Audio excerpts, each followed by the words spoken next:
ইনি হলেন স্বরা ভাস্কর, বলিউড অভিনেত্রী, যিনি বেশিরভাগ সময় কি একটা বিতর্কের কারণে শিরোনামে থাকেন। তো সম্প্রতি তিনি ও তার রাজনীতিবিদ স্বামী ফাহাদ আহমেদ সাক্ষাৎ করেছেন ইসলামী পণ্ডিত মৌলানা সাজ্জাদ নোমানির সঙ্গে।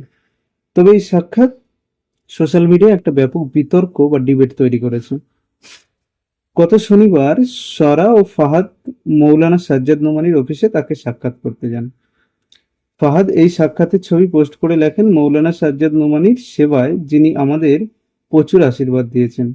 স্বরা ভাস্কর ঐতিহ্যবাহী পিচ রঙের সালোয়ার কামিজি ও মাথায় ওড়না জড়িয়েছিলেন, আর ফাহাদ ছিলেন সাদা কুর্তা পাজামায়।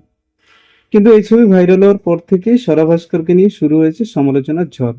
নেটিজনদের মতে মৌলানা সাজ্জাদ নোমানি এমন একজন বিতর্কিত ব্যক্তিত্ব যিনি মেয়েদের শিক্ষা নিয়ে নেতিবাচক মত প্রকাশ করেন। তার মতে মেয়েদের অযত্নশীল শিক্ষাও সমাজের ক্ষতিকর প্রভাব ফেলতে পারে। অনেকেই স্বরাকে ভণ্ড বলে কটাক্ষ করেছেন।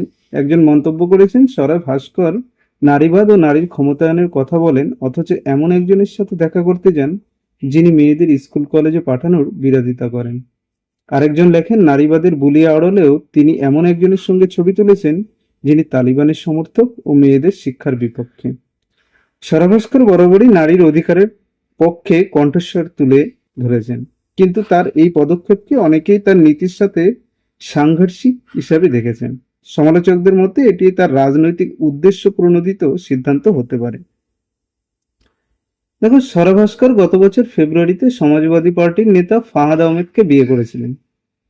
চলতি বছরের সেপ্টেম্বর মাসে তাদের কন্যা সন্তান রাবিয়ার জন্ম হয়। তবে এই বিতর্ক নিয়ে এখনো স্বরা কোনো প্রতিক্রিয়া জানায়নি।